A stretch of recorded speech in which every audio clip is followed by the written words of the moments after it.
Wewe mama, nimekuja hapa mwanao Abu kampiga mtoto wangu.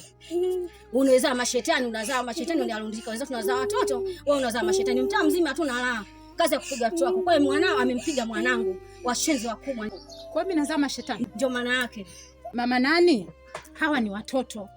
Na kama ni watoto, michezo ya watoto hatuwezi tukagombana mimi na wewe. Au wanacheza dakika wanapatana wanaendelea kucheza. Mtoto ndio huyu, wako sio mtoto ile jitu zima. Mkubwa mzima anasema mtoto utazaa wewe. Wewe unazaa mashetani. Huwezi kuzaa mtoto. Anipigie mwanangu kuwa mtoto. Mara ngapi unajitoa mashtaka mbwa wewe na mtoto wako washenzi? Mimi nafuga mashetani. Ndio maana yake. Kwa hiyo kwako ndio mtoto. Unauliza ujui. Unakuja kutamba kwangu. Ndio maana yake. Yaani unanipanda kichwani kwenye nyumba yangu. Sio kichwani, naenda kupanda hata miguuni. Mama nani? Mradi nifike kichwani. Usiniite mama sikia. Wewe.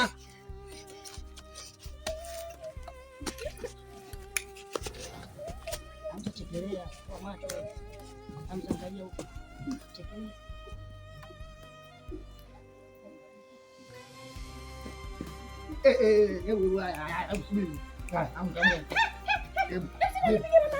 Shetani mkubwa wewe.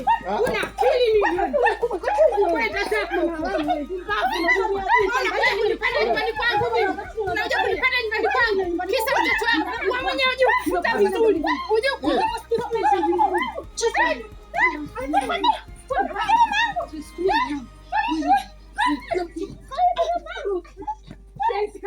Wewe mama tatizo gani? Wewe mama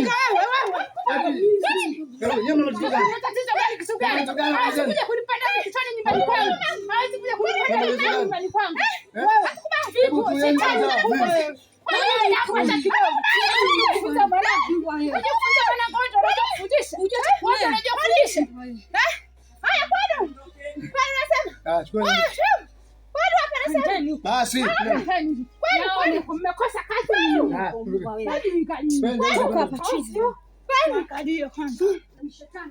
Kwani shetani wana watoto wako ndio mshetani. Kwanza ni nini? Waone kwanza. Kwani uko hapa mafadhali kabisa. Msiwaone hapa mmekanyaga nyinyi. Nitakuja tena.